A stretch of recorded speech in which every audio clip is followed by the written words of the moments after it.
Hello साथियों, जय हिंद। स्वागत है आप सभी का एक बार फिर से आपके अपने यूट्यूब चैनल रानी लक्ष्मीबाई क्लासेस में। दोस्तों, अगर आप उत्तर प्रदेश पुलिस री एग्जाम की तैयारी कर रहे हैं शिद्दत से, तो साथियों केवल और केवल 6 दिनों का समय आपके पास रह गया है। साथियों 23 तारीख से आपकी परीक्षा स्टार्ट हो रही है, तो आइए जी जान लगा दीजिए साथियों। रीजनिंग के 55 प्रश्नों वाली क्लास विद ट्रिक, हर एक प्रश्न की हम लोग ट्रिक देखेंगे और हर एक प्रश्न को चुटकियों में उड़ाएंगे। साथियों आप सभी को अंत तक बने रहना है और अभी तक चैनल को सब्सक्राइब नहीं किया है तो सब्सक्राइब करके बेल आइकन प्रेस जरूर दबा दें, ताकि इन 7 दिनों में भरपूर क्लासों का नोटिफिकेशन आपको सबसे पहले मिले। क्लास को लाइक कर दीजिए, शेयर कर दीजिए। आइए, पहला प्रश्न पूछा जा रहा है रीजनिंग का। पहले आप लोग निर्देश को पढ़ लीजिए। दिए गए विकल्पों में से संबंधित शब्द, अक्षरों, संख्या को चुनिए। देखिए ऐसे प्रश्नों में क्या होता है साथियों, देखकर आंसर लगाएंगे, बस अंत तक मेरे साथ टिके रहना।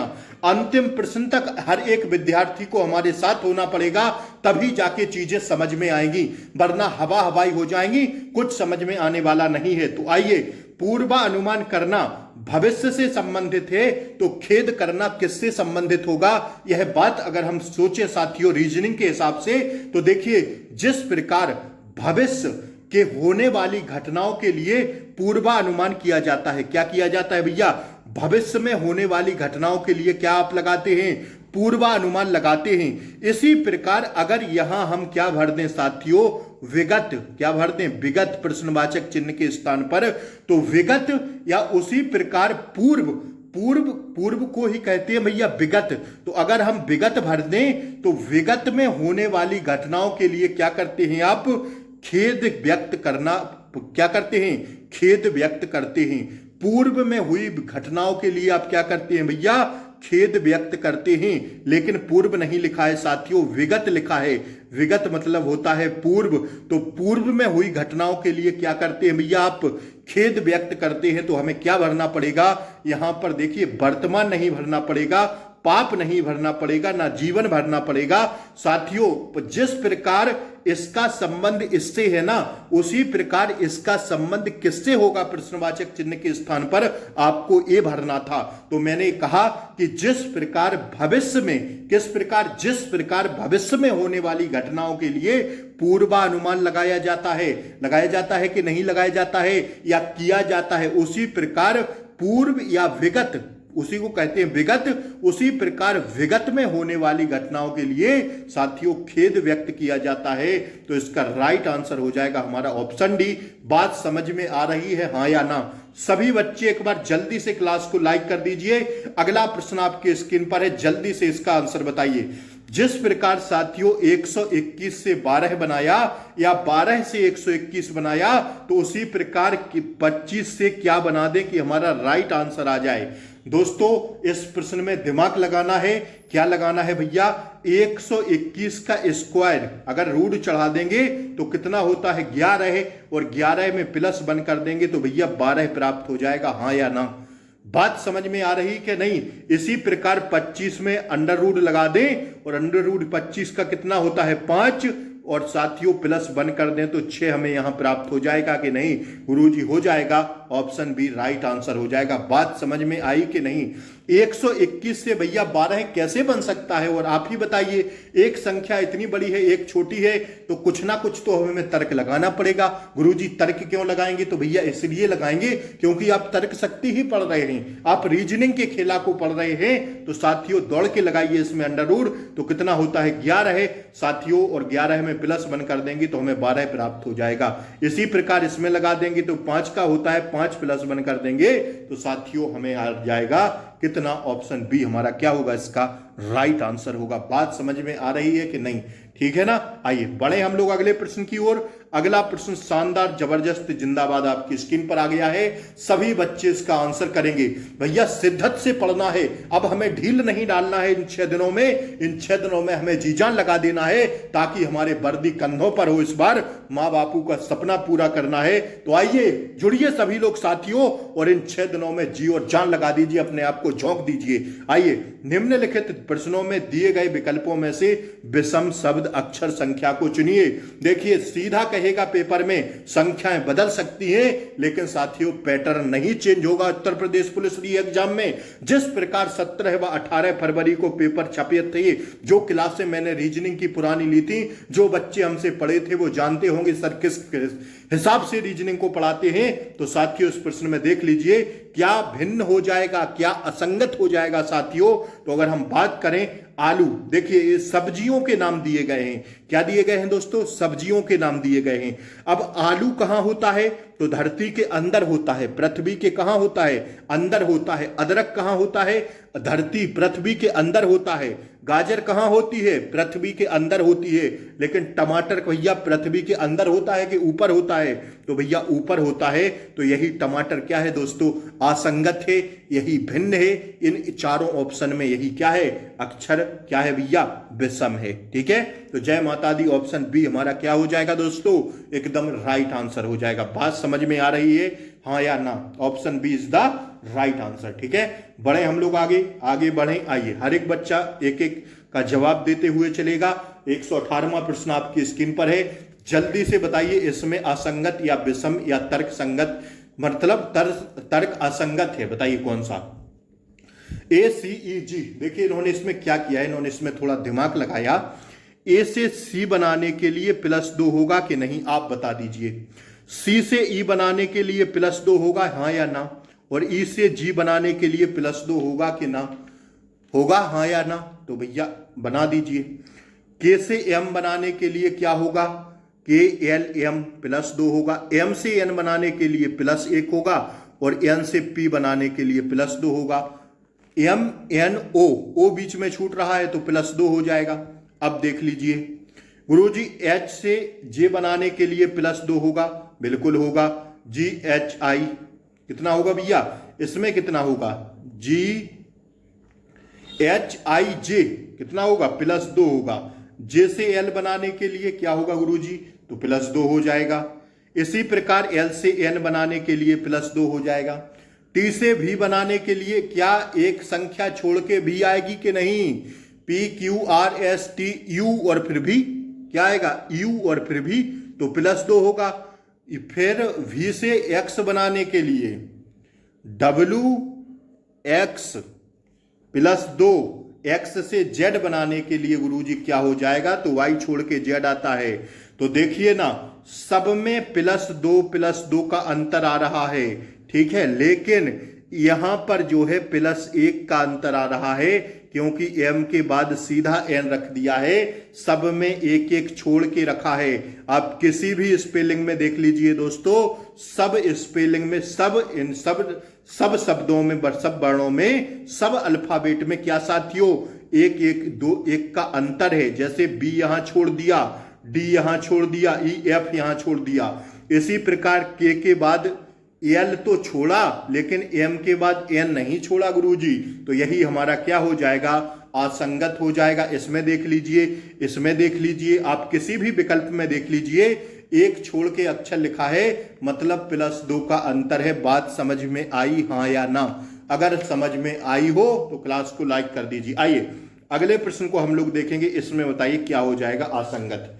आप लोग फटाक से पहचानिए क्या हो जाएगा। एकदम बच्चों वाला प्रश्न है। ऐसे प्रश्न पूछे जाते हैं और हम गलत कर देते हैं परीक्षा में, हमें समझ में नहीं आता। यहाँ 63 लिखा है, यहाँ 36 कैसे कर दिया?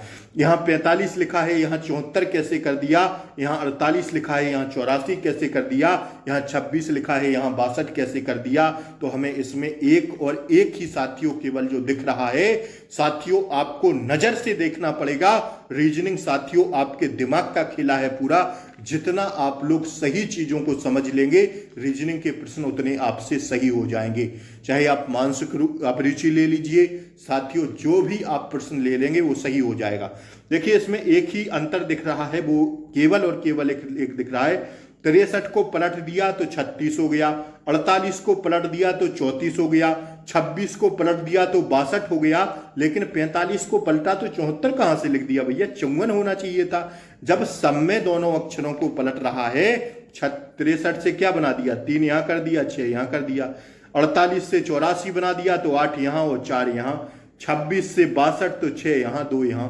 दोनों अक्षरों को क्या कर दिया? आपस में पलट दिया है साथियों। अगर 45 को पलटेंगे तो चुंगन आना चाहिए, जो कि 74 लिखा है। तो ऑप्शन बी 12 हमारा क्या हो जाएगा दोस्तों, तर्क संगत है, विषम है, ठीक है ना। ऑप्शन बी इसका राइट आंसर होगा। बात समझ में आ रही है, हाँ या ना। सारे प्रश्न यूपीपी में पूछे गए हैं, ठीक है ना। तो आइए अगला प्रश्न देखिए। इसमें बताइए, निम्नलिखित प्रश्न में एक अनुक्रम दिया गया है जिसमें एक पद लुप्त है, ठीक है। अब लुप्त वाले पद को बता दीजिए, प्रश्नवाचक के चिन्ह पर क्या भर दें कि हमारा राइट आंसर हो जाए। 206 से 209 कैसे बनाया जरा, 206 से 309 कैसे बनाया जरा। हम 309 में से 206 को घटा लें एक बार, तो 9 में से 6 जाएगा, 3 बचेगा, 0 में से 0 जाएगा, 0 बचेगा, 3 में से 2 जाएगा, कितना बचेगा, 1। हर एक बच्चे को रीजनिंग समझ में आएगी, बस अंत तक टिके रहना है बच्चा, ठीक है, भागना नहीं है। तो 103 का अंतर हमें मिला गुरुजी, तो 103 का अंतर हमें प्राप्त हुआ। अगर 206 में हम 103 जोड़ दें तो हमें कितना, 309 प्राप्त हो जाएगा। जोड़ लीजिए, 206 में 103 जोड़ लीजिए, 6 3 9 0, 1 और 2 और 1 3, तो हमें यहां पर कितना मिला, 103। अब क्या हम 309 में 103 फिर से जोड़ दें तो 9 और 3 12, और यहां हो जाएगा 1 3 और 1 4, तो 412 मिल जाएगा। अब हमें सीरीज मिल गई। क्या हो रहा है दोस्तों, 103 जुड़ रहा है। तो साथियों अगर 412 में 103 जोड़ें, कितना जोड़ें, 103, तो 3 2 5, 1 हासिल लगा, 1 ज्यों के त्यों, क्योंकि 0 में 1 जुड़ेगा तो 1 ही आएगा, 4 और 1 5। अगर यहां पर प्रश्नवाचक के चिन्ह पर हम 515 भर दें तो हमारा राइट आंसर आ जाएगा ऑप्शन सी।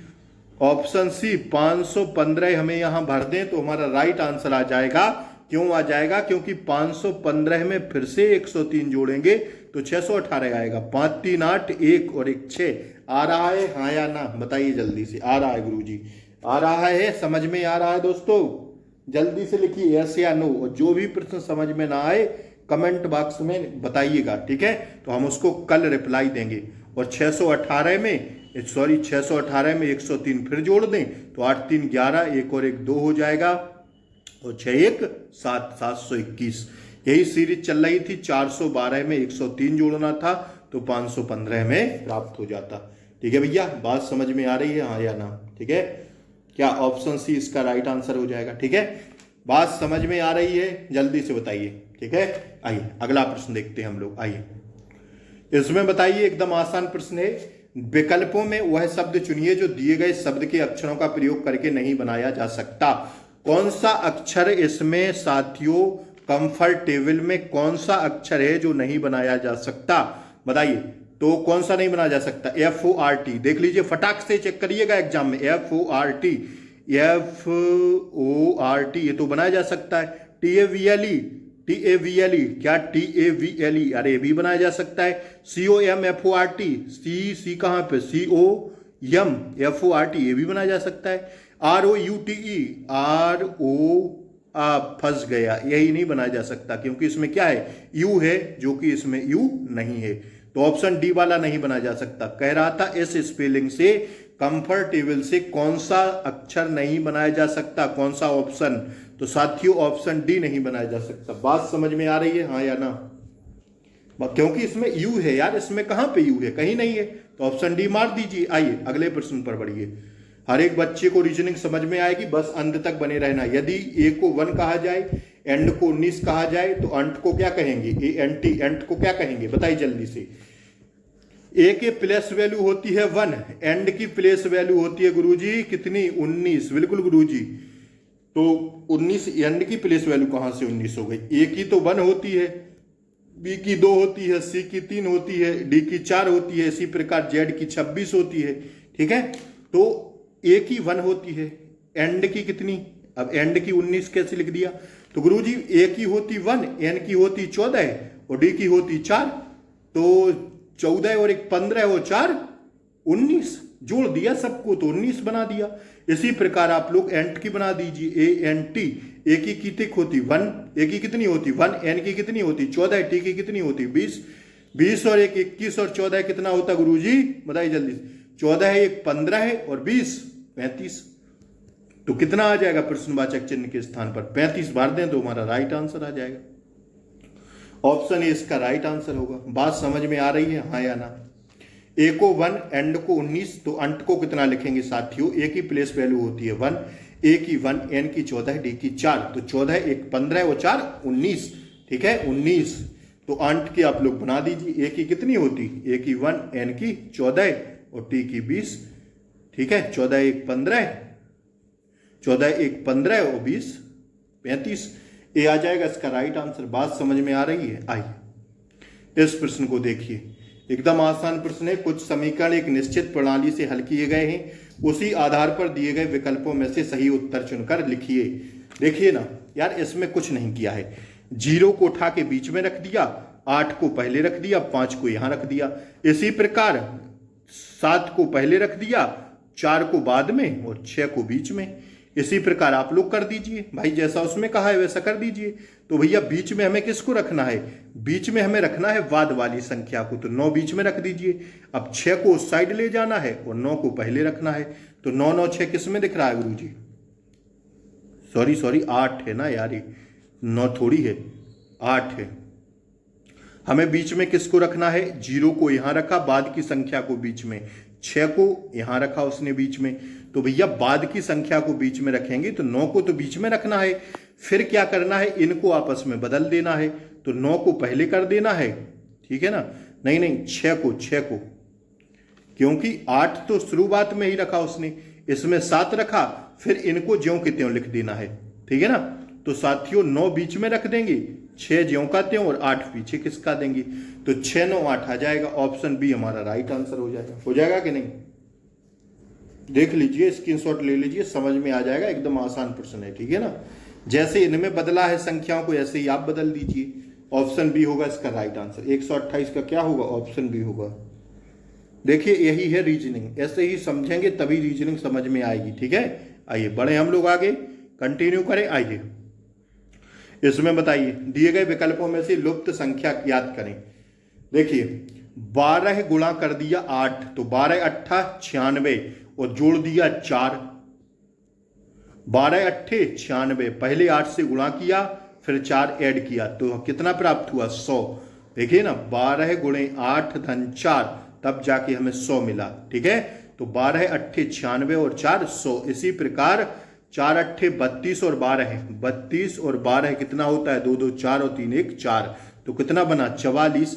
इसी प्रकार क्या इसमें कर दें? 4 12 चौक 48, 48 में 8 जोड़ दें तो 8 8 16, 4 1 5, 56 यहां भर दें तो हमारा राइट आंसर आ जाएगा। कितना भैया? 56। ऑप्शन ए हमारा राइट आंसर है। लुप्त संख्या के स्थान पर कौन सा भर दें? 56 भर दें। बात समझ में आई?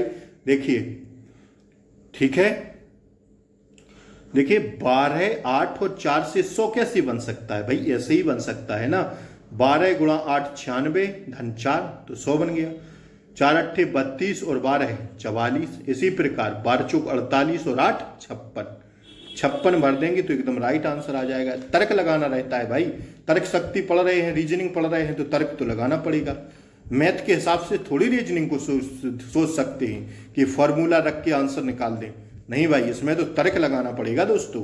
क्या हो सकता है? आइए, दिमागदार हैं आप सभी, ज्यादा समझाने की जरूरत नहीं है। तो उसका प्रश्न है कथन निष्कर्ष का, सीधा हम लोग इसका कथन पढ़ेंगे और फिर निष्कर्ष, और आराम से चुटकियों में आंसर हम इसका लगाएंगे, ठीक है? देखिए कथन निष्कर्ष का जैसे ही आपको प्रश्न दिखे एग्जाम में, दिमाग को अपना पॉजिटिव वे में ले लेना, पूरा नेगेटिव लेंगे तो गलत होना तय है। कथन कह रहा है ईमानदार सबसे अच्छी नीति है। क्या कह रहा है कथन? ईमानदारी सबसे अच्छी नीति है, हम सब लोग जानते हैं, आप जानते हैं। अभी आप लोग ईमानदारी नहीं अपनाएंगे तो क्या एग्जाम में पास हो जाएंगे? नहीं पढ़ेंगे तो कैसे होंगे? तो ईमानदारी सबसे अच्छी नीति है, बिल्कुल सबको ईमानदार होना चाहिए, बिल्कुल होना चाहिए भाई। कौन कहता है कि आप बेईमान हो जाइए? ईमानदार ही रहिए ना, बेईमानी थोड़ी करना है। तो क्या है आप? सबको ईमानदार होना चाहिए।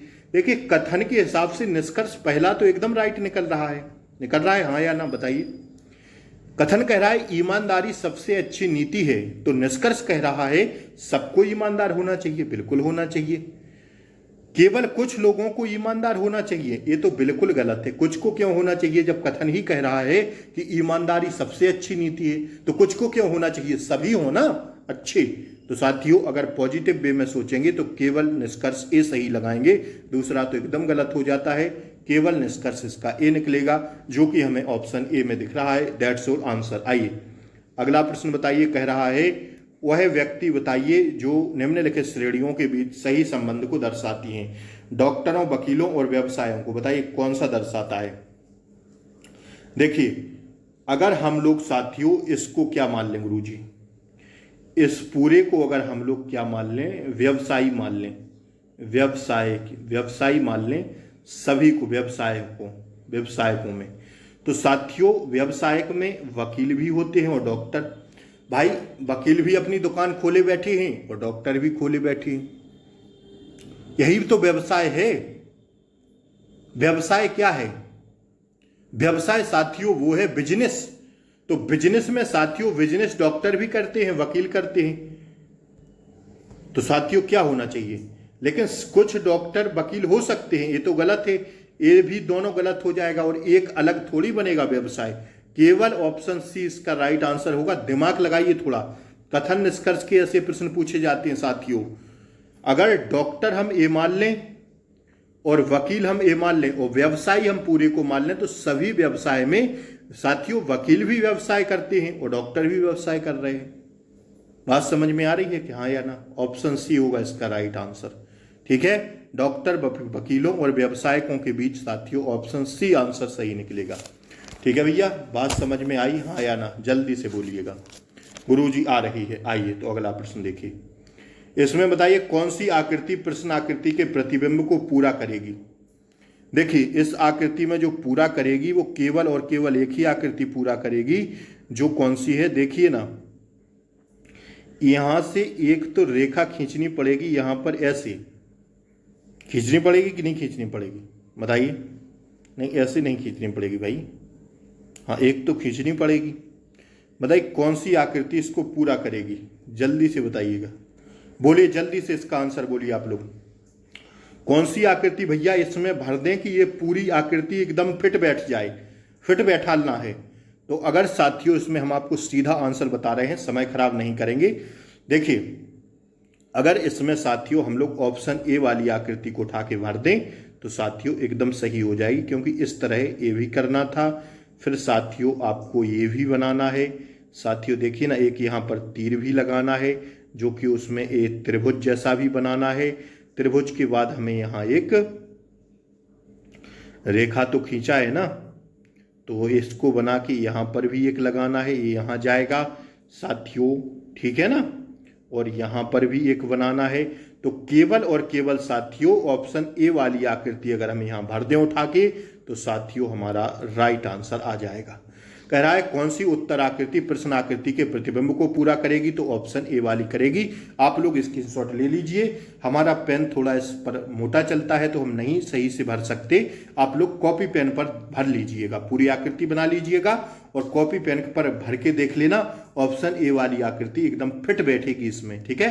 तो ऑप्शन ए इसका क्या होगा, राइट आंसर होगा। ठीक है, आगे बढ़े हम, आइए आगे बढ़े। आइए देखिए इसमें बताइए, कह रहा है दी गई उत्तर आकृतियों में से उस आकृति को चुनिए जिसमें प्रश्न आकृति निहित है।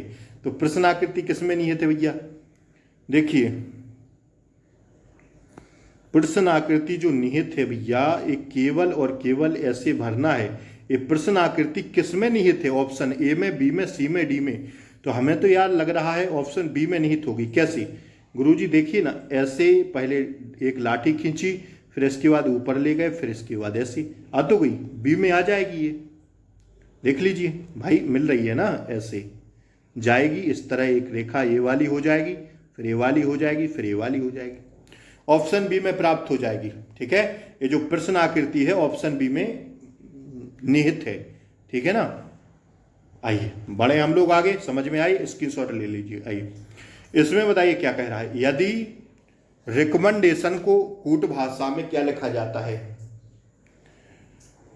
कॉमन डेनर। तो साथियों बताइए, तो उसी कूट भाषा में इसको क्या लिखेंगे बताइए, नरेशन को, बताइए क्या लिखेंगे। इसमें खेला है भैया, तर्क लगाइए क्या है। यार कुछ नहीं किया है इसमें भैया, केवल दो पेयर बनाया है, एक आर ई का और एक इसका एक पेयर बनाया और इसका दूसरा पेयर बनाया। और क्या कर दिया, आर ई को सीधा ले गया खींच के और पीछे लिख दिया क्या, ई आर। क्या लिख दिया, ई आर। देखिए लिखा कि नहीं। और पूरी स्पेलिंग को इस यहां से दूसरी वाली को ज्यों के त्यों रख दिया है यहां पर। देखिए ना, COMMENDATION, यहां तक क्या रख दिया है, पूरा रख दिया है। तो इसी प्रकार आप लोग अब इसमें कर लीजिए, RE एक पेयर बना लीजिए और इसको दूसरा पेयर बना लीजिए। तो इसको सीधा खींच के ले जाइए और पीछे रख दीजिए और इस पूरी स्पेलिंग को उठा के ज्यों के त्यों लिख दीजिए। तो MUNERATION और बाद में यहाँ हटा के ER यहाँ लिख दीजिए। तो ये पूरा कर देंगे तो हमें किस ऑप्शन में मिल जाएगा, 139 हमारा हो जाएगा राइट आंसर, ऑप्शन सी। ठीक है भैया, देखिए ना, एक बार दोबारा से समझा देते हैं, आपको समझ में नहीं आया होगा। रिकमेंडेशन, तो RE को केवल पीछे ले गया, बाकी ज्यों के त्यों पूरी स्पेलिंग रख दिया। और पहले इसको रखा ना, दूसरी वाले पेयर को, एक ए बनाया एक ए बनाया। ठीक है, तो साथियों इसको उठा के कहां रखा, पूरा ज्यों का त्यों रख दिया। देखिए ना, यहां से लेके सी से लेके एन तक, सी से लेके एन तक ज्यों के त्यों रख दिया। और ये जो RE था ना पहले, इसको ER कलर कर दिया, उलट दिया। तो भैया RE इसमें भी है तो आप इसको भी पीछे उलट दीजिए, तो ए उलट दिए और पूरा यहां से खींच के जाके पूरी ज्यों के त्यों रख दीजिए। तो रख दिए ना, देखिए ऑप्शन सी हमारा राइट आंसर हो जाएगा। बात अब आई समझ में, आइए अब तो आ गई होगी गुरुजी। इसको देखिए 140 बताइए। यदि कूट भाषा में तमिलनाडु को इतना लिखते हैं तो उसी कूट भाषा में डलमिया को कितना लिखेंगे, दलमिया को बताइए। देखिए इसमें टी को बना दिया 3, ए को बना दिया 8, एम को बना दिया 7, आई को बना दिया 2, एल को बना दिया 4, एन को बना दिया 1, ए को बना दिया 8 और डी को बना दिया कितना दोस्तों, डी को बना दिया 5 और यू को बना दिया 9। सीधा लिख दिया पूरा सेम क्रम में। तो इसी प्रकार डी को कितना बनाया था, इसमें डी को बनाया था 5। ठीक है, तो 5 लिख दीजिए सबसे पहले। ए को क्या बनाया, ए को बनाया गुरुजी 8, ए रहा ना ए, तो ए को कितना बनाया 8। एल को कितना बनाया, एल कहां पर है, 1 2 3 4 5 छोड़ के, 1 2 3 4 5 छोड़ के, तो एल को कितना बनाया 1। फिर एम को कितना बनाया, एम कहां पर है, तीसरे पर, तो तीसरे पर 7 थे। ठीक है, आई कहां पर है, 1 2 3 4, चौथे पर 1 2 3 4 2, आई को कितना बनाया 2, ए को कितना बनाया, तो ए को बनाया भैया 8। तो 5 8 1, 5 8 1, एक तो इसमें है नहीं यार, एक थोड़ी बनाया, तो फिर कहीं गलत हो रहा है। 1 सेकंड रुकिए, देखिए डी को क्या बनाया, डी को बनाया भैया 5। ठीक है, तो 5 लिख दीजिए। ए को कितना बनाया, ए कहां पर है, यहां पर, तो ए को बनाया 8।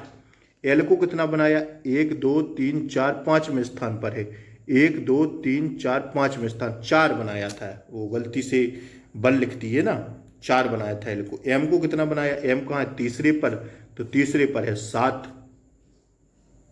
ठीक है, तो 5 8 4 7, 5 8 4 7, 5 8 4 7, 5 8 4 7, ऑप्शन ए होना चाहिए राइट आंसर। बाद में तो 2 3 हम देख ही लिए, 7 के बाद 2 8। आई को कितना बनाया, आई को भैया कितना बनाया, आई को 2 और फिर ए को कितना बनाया, ए को बनाया देख ही रहे हैं 8। तो ए हो जाएगा 140 का क्या, 140 का ये कैसे होगा यार, देखिए यार डी होगा। तो आप लोग दिमाग नहीं लगा रहे हैं क्या, डी को कितना बनाया, डी को भैया 5 बनाया। ए को कितना बनाया, तो ए को कितना बनाया 8 बनाया। ठीक है, क्योंकि ए है ना और यहां पर है, तो 8 बनाया ना ए को, 2 पीछे है ना, 2 पीछे क्या है 8 ही तो है। फिर इसके बाद एल को कितना बनाया, तो एल ए है बीच में, 1 2 3 4 5 6 छठवें स्थान पर है, तो 1 2 3 4 5 6 छठवें स्थान पर है, तो कितना बनाया 4। ठीक है, फिर इसके बाद क्या बनाया, एम को कितना बनाया, एम को भैया 7 बनाया। फिर आई को, आई कहां पर है, आई ये रहा, तो आई को 2 बनाया। फिर से क्या है, ए है तो ए को कितना बनाया, 8 बनाया। ऑप्शन डी होगा इसका राइट आंसर। ठीक है, आइए, सीधा था यार, बहुत ज्यादा दिमाग ही नहीं लगाना था, आप लोग तो पता नहीं। आइए, यदि भाग का अर्थ है, यदि धन का अर्थ है भाग, मैं पहले ही कह दिया हूं ऐसे प्रश्नों में ये जो है ना ए, इसको पहले लिख लीजिए सीधा, 20 जगह छोड़ छोड़ के 20, 5, 6, 4 और 6 सीधा लिख लेना अपने रफ कॉपी पे एग्जाम में। अब देखिए, धन का अर्थ है भाग, तो इसमें धन कहाँ लगा है, 20 माइनस 5 धन, तो भैया धन, यदि धन का अर्थ है भाग, ये सॉरी यदि माइनस का अर्थ है भाग, तो माइनस कहाँ लगा है इसमें, 20 माइनस 5, तो भाग लगा दीजिए, सबसे पहले भाग कर दीजिए, क्योंकि माइनस का अर्थ भाग है, धन का अर्थ गुणा, तो धन कहाँ लगा है, धन इसमें यहां लगा है 5 के बाद, तो कह रहा है यदि माइनस का अर्थ भाग और भाग का अर्थ है गुणा, तो गुणा लगा दीजिए। और जो है भाग का अर्थ घटाना, तो अब इसमें भाग यहां लगा हुआ है तो घटाना कर दीजिए। फिर कह रहा है घटाने का अर्थ गुणा, तो साथियों इसमें देख लीजिए कहाँ है घटाना, और गुणा का अर्थ है जमा, जमा मतलब होता है जोड़, तो यहां जोड़ दीजिए। ठीक है, अब हमारा बन गया पेयर, 4 पंचे 20 गुणा 6 माइनस 4 धन 6, 6 चौक 24 माइनस 4 धन 6, प्लस प्लस का जुड़ेगा तो 26 और 6 हो जाएगा भैया 30, 30 में से जाएगा माइनस 4 तो बचेगा 26। देख लीजिए किस ऑप्शन में मिल रहा है, ऑप्शन ए हमारा राइट आंसर हो जाएगा। ठीक है भैया, option A is the right answer. Screenshot ले लीजिए, कहिए तो एक बार फिर से समझा दें। देखिए 20 माइनस 5 धन 4 भागे 4 गुणे 6। अब देखिए इसको पढ़िएगा पहले, यदि धन का अर्थ है क्या भाग, आप लोग चाहें तो ऐसे भी एग्जाम में लिख सकते हैं, माइनस का अर्थ क्या है, माइनस बराबर भागा, कितना है भाग, देखिए ना ऐसे भी लिख लेना, यदि माइनस का अर्थ है माइनस बराबर भागे, धन का अर्थ है गुणा, धन बराबर गुणा, भाग का अर्थ है घटाना, भाग का अर्थ है घटाना, और गुणा का अर्थ है जमा, गुणा का अर्थ है जमा। अब देख लीजिए इसको लिख लीजिए, 20, 5, 6, 4 और 6। अब देख लीजिए माइनस का अर्थ क्या है, भागे, तो इसमें 20 माइनस 5 है ना, तो 20 भागे 5 कर दीजिए। फिर है क्या, जोड़, जोड़ का अर्थ है गुणा, तो यहाँ पर जोड़ है ना तो गुणा लगा दीजिए, लगाएंगे कि नहीं। और फिर इसके बाद भाग है, तो भाग का अर्थ क्या है, घटाना, घटा दीजिए। फिर इसके बाद गुणा का अर्थ है जोड़, तो ये गुणा लगा है तो जोड़ दीजिए। अब 4 5 चौक 20 गुणा 6 माइनस गुणा 6 माइनस 4 धन 6, तो 6 चौक 24, 24 माइनस 4 धन 6। अब ये माइनस नहीं होता है कि 24 में से 4 घटा दें, अगर 3 संख्याएं बची हैं तो जोड़ होगा, और 24 में प्लस प्लस का जुड़ेगा क्योंकि प्लस का 6 ही रहा ना, तो 24 और 6 30, 30 माइनस 4 बराबर कितना होता है, 26। Option is the right answer. बात समझ में आई, हाँ या ना? आई। इसको देखिए क्या कह रहा है गुरुजी, जल्दी से देखिए इसको, जल्दी से देखिए, आंसर करिए। निम्नलिखित में शब्द में 4 शब्द दिए गए हैं, दिए गए शब्द के वर्णों के योग से उनमें से कौन सा शब्द नहीं बनाया जा सकता, इसमें बताइए। परपेंडिकुलरिटी में कौन सा नहीं बनाया जा सकता? दोस्तों हम सीधा आंसर बताएंगे इसका, इसमें जो नहीं बनाया जा सकता वो नहीं बनाया जा सकता कौन सा दोस्तों? ऑप्शन सी, ऑप्शन सी नहीं बनाया जा सकता। ठीक है, कौन सा नहीं बनाया जा सकता ना, तो DICTIONERY, DICT, टी तो इसमें है, डी भी है, आई भी है, सी भी है, एन भी है, ए भी है, RY भी है। भाई ऑप्शन सी वाला नहीं बना सकते। क्या कह रहा है यार, दिए गए शब्द के वर्णों के प्रयोग से उनमें से कौन सा एक शब्द नहीं बनाया जा सकता? तो डी वाला नहीं बनेगा भैया, DICT, आई भी है, ओ, हाँ यार ओ तो है ना, ये ओ कहाँ पर है, इसमें कहीं नहीं है, तो यही डिक्शनरी नहीं बना सकते। क्या? ऑप्शन डी वाली। बाकी तीनों बन जाएंगे। ठीक है, स्पेलिंग से ठीक है। परपेंडिकुलरिटी में साथियों केवल डिक्शनरी नहीं बन सकता, बाकी ये तीनों बन जाएंगे। तो ऑप्शन सी राइट आंसर है। इसको देखिए, इसमें बताइए कौन सा नहीं बनाया जा सकता। 126, 146 बन रहा है, बताइए। नेचुरलाइजेशन, इसमें बताइए कौन सा नहीं बना सकते।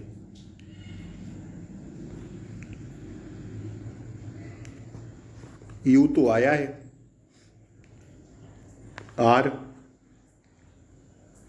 इसमें डबल आर है, इसमें केवल एक आर है, तो ऑप्शन डी वाला नहीं बना सकते, बाकी ये तीनों बन जाएंगे। मैंने इसलिए सीधा चेक किया ना डी वाला, क्योंकि इसमें डबल आर है। अब सीधा डबल आर देख लेना, डबल आर इसमें तो एक ही आर है, तो केवल डी वाला नहीं बन सकता। ठीक है, आइए अगला देखिए। इसमें बताइए, इस प्रश्न में एक श्रृंखला दी गई है जिसमें एक पद लुप्त थे। ठीक है ना, एक पद क्या है, लुप्त थे। तो बताइए एक पद लुप्त थे, दिए गए विकल्पों में से वह सही विकल्प चुनिए जो अनुक्रम को पूरा करे। देखिए, यह प्रश्न हम एक प्रश्न रोजाना आपको होमवर्क के लिए देते हैं, तो 2 प्रश्न और रह गए हैं साथियों 150 पूरे होने में, तो यह प्रश्न हम आपको होमवर्क के लिए दे देते हैं। ठीक है, और आप सब लोग बाकायदे बताइएगा कमेंट बॉक्स में। देखिए, अब ईमानदारी से पढ़िएगा दोस्तों, समय बहुत कम है। जिस तरह मैं मेहनत करके समझा रहा हूं ना, उसी प्रकार आपको लिखना है कि सर कह रहा है प्रश्न, पहले प्रश्न हम पढ़ के बता देते हैं। इस प्रश्न में एक श्रृंखला दी गई है जिसमें एक पद लुप्त है, दिए गए विकल्पों में से वह सही विकल्प चुनिए जो अनुक्रम को पूरा करे। जिस प्रकार जे ए से ए बना, इससे ए बना, इससे ए बना, तो इससे क्या बना दें कि हमारा राइट आंसर निकल के आ जाए। जरा देखते हैं कितने बच्चे इसका राइट आंसर देते हैं। अगर इस प्रश्न का आंसर दे दिए तो आपकी तैयारी बहुत बेहतरीन चल रही है। स्क्रीनशॉट ले लीजिए इस प्रश्न का और आंसर सभी बच्चे करिएगा कमेंट बॉक्स में। ठीक है, अब हम अगला प्रश्न देखेंगे। आइए, एक प्रश्न हम डेली अपनी क्लास में होमवर्क के लिए देते हैं, उसका नेक्स्ट क्लास में डिस्कशन होता है, तो कल करेंगे इस प्रश्न का डिस्कशन। आइए, इसमें बताइए, इस प्रश्न में एक श्रृंखला दी गई है जिसमें एक पद लुप्त है, दिए गए विकल्पों में से वह सही विकल्प चुनिए जो अनुक्रम को पूरा करे। 19 से 28 कैसे बनाए, 28 से 39 कैसे बनाए गुरुजी? देखिए, 19 से 28 बनाने के लिए +9 किया, 28 से 39 बनाने के लिए दोस्तों +11 किया। ठीक है, +11 ही तो होगा ना। 28 और 10 38 और 1 39, 39 से फिर +52 बनाने के लिए +13 किया। ठीक है, विषम संख्या लेके चल रहा है। फिर 52 से बनाने के लिए क्या बना दें प्रश्नवाचक के स्थान पर? अब भैया 52 में कितना जोड़े, 15 जोड़े, तो 5 2 7 और 5 और 1 6, 67 अगर यहां हम भर देंगे तो साथियों हमारा सही जवाब आ जाएगा। अगर 67 यहां लिख दें तो देखिए ना, 19 से 28 बनाने के लिए +9 जोड़ा, फिर कितना +11 जोड़ा, फिर कितना +13 जोड़ा, तो अब हमें 15 ही तो जोड़ना पड़ेगा ना, क्योंकि विषम संख्याएं लेके चल रहा है। तो कितना आ जाएगा 67, और 67 किस में है, ऑप्शन सी में। अब 67 में 17 जोड़ें तो 84, 7 और 7 14 और 6 1 7 और 1 8, तो 84 जो कि त्यों लिखा है साथियों। कितना 67 इसका राइट आंसर आएगा, ऑप्शन सी। ठीक है, आइए अगला प्रश्न देखिए, आज की क्लास का अंतिम प्रश्न। इसके बाद हम लोग क्लास को विराम देंगे। महत्वपूर्ण क्लास थी, यह प्रश्न हम करवा रहे हैं आपको, जरा सुनिएगा। ए बी से लंबा है। ए क्या है भैया, क्या है भैया, ए बी से लंबा है, बी से लंबा है ए। ठीक है, सी ए से लंबा है, सी जो है अब ए से लंबा है। एक सेकंड रुकिएगा, ए बी से लंबा है, ए जो है बी से लंबा है, सी ए से लंबा है, तो भैया सी तो अब यहां बनाना पड़ेगा ना, तो सी क्या है, ए से लंबा है। डी ए से लंबा है, डी ई से लंबा है। अब इसको अपन अलग से लिख लीजिएगा, डी क्या है, ई से लंबा है। ठीक है, क्या है, डी ई से लंबा है, क्योंकि इसमें नहीं लिख सकते सीधा, लेकिन बी से छोटा है। अब कह रहा है बी से छोटा है, तो साथियों जब बी से छोटा है तो डी यहां आएगा, हाँ या ना बताइए, और फिर ई ज्यों के त्यों आ जाएगा। ठीक है, क्योंकि देखिए ए बी से लंबा है, ए जो है बी से लंबा है, सी ए से लंबा है, सी क्या है, ए से लंबा है, डी ई से लंबा है, डी क्या है, ई से लंबा है, लेकिन बी से छोटा है, तो बी से तो छोटा है डी। तदनुसार उनमें सबसे लंबा कौन है, तो सबसे लंबा भैया सी है, और कौन है, option A is the right answer हो जाएगा। बात समझ में आई कि नहीं? तो साथियों, आज क्लास को यहीं हम लोग समाप्त करते हैं। ठीक है भैया। और क्लास में अगर हमारी मेहनत व बोलना अच्छा लगा हो तो क्लास को लाइक शेयर सब्सक्राइब ज़्यादा से ज़्यादा करें। 6 दिन बचे हैं, जी जान लगा के पढ़ते रहिए। जय हिंद। फिर मिलते हैं अभी थोड़ी देर बाद रात 10 बजे प्रैक्टिस सेट के साथ। सारी क्लासें चल रही हैं, इसलिए बार बार कह रहे हैं चैनल को सब्सक्राइब करके रखें, बेल आइकन प्रेस जरूर दबा दें ताकि डेली क्लासों का नोटिफिकेशन सही समय पर मिलता रहे। जय हिंद, नमस्कार।